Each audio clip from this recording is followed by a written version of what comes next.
todos y bienvenidos a este nuevo análisis. Hoy vamos a sumergirnos directamente en una historia que es, sinceramente, una absoluta pasada. Es un relato que nos obliga a replantearnos eso que llamamos resiliencia y cómo el ser humano es capaz de darle la vuelta a los obstáculos más bestias que os podáis imaginar. Vamos a desgranar el viaje de Antonio. Este hombre tenía un sueño gigantesco, quería ser humorista. Su meta era subirse a un escenario, agarrar el micrófono y hacer que el público literalmente llorara de la risa. Pero claro, Antonio tenía un obstáculo que, para casi cualquiera de nosotros, habría hecho que esta idea pareciera una completa locura. Antonio era ciego. Así que hoy vamos a seguir sus pasos, a descubrir cómo aprendió a reír en la oscuridad y cómo logró transformar el silencio más absoluto en ovaciones que hacían temblar los teatros. Y esto nos lleva directamente a la gran pregunta de este análisis. ¿Cómo es posible que alguien que no puede ver a su público logre conquistar un escenario de comedia? A ver, pensémoslo un segundo. La mecánica del humor, especialmente los monólogos, depende muchísimo de lo visual. Un buen cómico necesita leer la sala, ¿verdad? Mirar las caras, ver si la gente sonríe tímidamente o si se están aburriendo y ajustar el ritmo sobre la marcha. Es un medio súper reactivo, así que intentar navegar todo ese lenguaje no verbal estando a ciegas, bueno, parece un salto al vacío sin red. Pues bien, vamos a ver exactamente cómo Antonio decidió plantarle cara a este reto monumental. Entramos en la primera etapa, los inicios de Antonio. Y como pasa con casi todas las leyendas, el comienzo fue bastante duro. Antonio buscaba cualquier excusa para probar su material, así que se subía a los pequeños escenarios de las cafeterías de su barrio. Sitios súper íntimos, quizá demasiado íntimos para alguien que acaba de empezar. Le pagaban algo, sí, una cantidad bastante simbólica, pero el dinero no era el problema en absoluto. El verdadero jarro de agua fría era que Antonio terminaba su rutina y nada, el público no aplaudía. Y claro, el aplauso y la risa son el sueldo emocional de cualquier comediante. Pero en esas cafeterías la risa simplemente no aparecía. Para que entendamos qué estaba fallando, fijaos en uno de sus primeros chistes. Hablaba sobre un calendario y el remate final era: «Tengo todos mis días contados». Antonio soltaba esto esperando que la sala se viniera abajo, pero la respuesta era un silencio sepulcral, literalmente la peor pesadilla de cualquiera que se suba a un escenario. Pero ¿sabéis qué es lo más curioso de todo esto? Que a Antonio el chiste le parecía una genialidad. Él mismo se partía de risa en el escenario, pero era incapaz de contagiar esa energía. La broma caía en saco roto, porque el público no conectaba para nada con ese tipo de humor. Y había más tropiezos. A veces Antonio intentaba bromear sobre su propia ceguera. Contaba la historia de un reloj que se le había roto. Y claro, como no podía ver la hora, remataba diciendo que la hora que tocaba era de carne y hueso. De nuevo, él se moría de la risa, pero la gente se quedaba helada. Las fuentes originales describen estos primeros chistes como desabridos. Les faltaba chispa, les faltaba sabor. Estaban muy mal estructurados para conectar con la gente. Básicamente Antonio estaba haciendo comedia para sí mismo, olvidando que el humor tiene que ser un puente para llegar a los demás. Aquí en pantalla podemos ver un resumen rápido de ese material inicial. Hablaba de que los calcetines tenían que ir en pareja para poder andar, de un despertador que no podía ser su amigo porque siempre le despertaba, y de un jardinero cuyo colmo era que no se quedaba plantado. O sea, juegos de palabras muy básicos. Con el del jardinero a veces lograba arrancar alguna sonrisilla tímida por ahí al fondo, pero seamos sinceros, una sonrisa por compromiso no es la carcajada brutal que Antonio estaba buscando. Faltaba técnica, había que pulir muchísimo ese diamante en bruto. Y aquí es donde se ve una brecha gigantesca, que es clave para entender su frustración. Fijaos en el contraste. Por un lado, la realidad de Antonio. Él ahí arriba, pasándoselo en grande, riendo a mandíbula batiente con sus propias ocurrencias. Por otro lado, la realidad del público. Silencio total, caras de circunstancias y una incomodidad brutal en el ambiente. Hay un detalle que mencionan las fuentes que es tan cómico como triste. Antonio pensaba que si se ponía a bailar y a darle ritmo al asunto, al menos su perro guía le seguiría el rollo. Pero es que ni el perro le aplaudía. Era una desconexión total. Llegamos a la sección del proceso de mejora. Este es el punto de inflexión absoluto. Fijaos, ante tanto rechazo y tanto silencio incómodo, lo más normal del mundo habría sido tirar la toalla. Cualquiera habría pensado: vale, esto del humor no es para alguien ciego, me dedico a otra cosa. Pero Antonio no. En vez de hundirse, hizo algo increíble.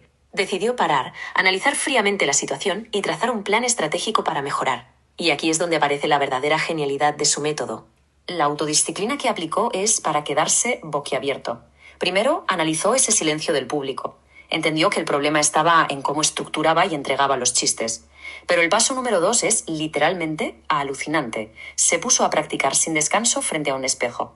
Pensadlo un momento. Antonio no podía ver su propio reflejo, pero usaba el espejo como referencia física para ensayar su postura, corregir su forma de caminar y ajustar su lenguaje corporal. Repetía y repetía, puliendo cada milímetro, cada pausa, cada tono de voz. Es una demostración de fuerza de voluntad espectacular. Y entramos en el salto a la fama, porque todo ese esfuerzo obsesivo frente al espejo tenía que dar resultados. Antonio cambió de aires, pasó de aquellas pequeñas cafeterías a probar su nuevo material en el escenario de un locutorio de Internet, buscando un público diferente. Y de ese locutorio pegó el salto definitivo a los teatros de verdad. La evolución técnica de Antonio fue tan bestia que le abrió las puertas de los grandes escenarios casi de golpe. El contraste es brutal. Mirad la diferencia en la pantalla. Pasamos de aquellas primeras actuaciones llenas de silencios cortantes y chistes malos a noches mágicas en teatros con una energía desbordante. El público ya no se quedaba mirándole con pena. Ahora la gente gritaba de emoción. Terminaba una rutina y desde las butacas se escuchaba ¡Otra! ¡Cuenta otro, por favor! Había hackeado el sistema. Por fin había logrado conectar su forma de ver el mundo con lo que el público necesitaba escuchar para reírse a carcajadas. Para entender por qué tuvo tanto éxito de repente, tenemos que ver cómo evolucionaron sus textos. Fijaos en este chiste. Contaba que se había comprado una nevera parlante, de estas modernas, y que la máquina le avisaba. Se ha olvidado de coger la comida, que tiene poca caloría. Antonio hacía una pausa milimétrica, perfectamente calculada, y remataba. La nevera está muy fría conmigo. ¡Bum! Ya no era un simple juego de palabras desabrido. Había estructura, había ritmo, había ingenio. Y la respuesta era inmediata. El público rompía a reír sin forzarlo en absoluto. Y no solo mejoró en la escritura, sino en el puro dominio del escenario. Hay una anécdota fantástica sobre esto. En plena actuación en un teatro, Antonio de repente se acercó al micrófono y sopló fuerte. Ese ruido pilló a todo el mundo por sorpresa y captó la atención de la sala entera al instante. Acto seguido, con el timing de un maestro, soltó: «Mi perro está cansado de ir detrás de las mismas pelotas», y pidió vacaciones. Estaba cansado de ir detrás de Antonio, el perro guía. Fue la locura. La entrega, la pausa, el remate. El teatro entero se puso en pie y le regaló una ovación impresionante. Esto nos lleva a la cima absoluta de su brillantez. Su chiste más mítico es un ejemplo perfecto de esta conexión. En pleno monólogo contaba que su perro guía le había preguntado: «Oye, ¿cómo sabes que está verde el césped si no ves?». Y Antonio, súper serio, respondía: «Es el único verde que no me cuesta dinero».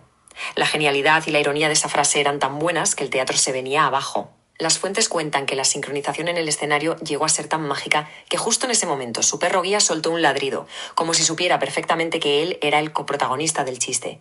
Un momento irrepetible. ¿Cuál fue el resultado de toda esta transformación? Un éxito aplastante. De repente, todos los teatros se peleaban por tener a Antonio en su cartelera. Los contratos no paraban de lloverle. Aquel chico que empezó contando chistes flojos en una cafetería, al que nadie aplaudía, se había convertido en un humorista de primera línea, gracias única y exclusivamente a su persistencia. Llenaba las salas allá donde iba, llevando al público al borde del colapso de tanta risa. Llegamos a la última sección, lecciones de persistencia. Porque claro, la historia de Antonio va mucho más allá del mundo de la comedia o de cómo contar un buen chiste. En realidad es una clase magistral sobre la actitud ante la vida. Detrás de todas esas risas y aplausos que acabó consiguiendo, hay unas lecciones profundas sobre un hombre que, literalmente, decidió que la oscuridad no iba a tener la última palabra. Vamos a repasar estos puntos porque son oro puro. Primero, que nadie valore lo que haces al principio no significa que no valgas para ello. Segundo, que las barreras físicas, como la ceguera en este caso, no son un muro que impida alcanzar la excelencia.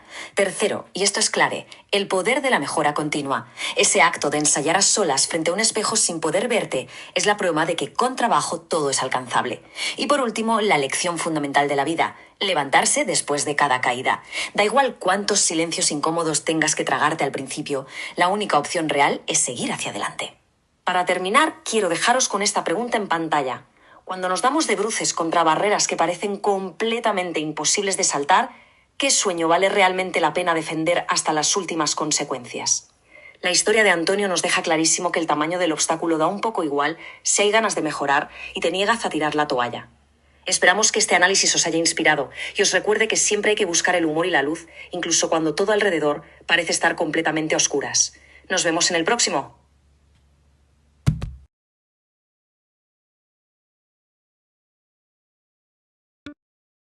Servicios en grabación de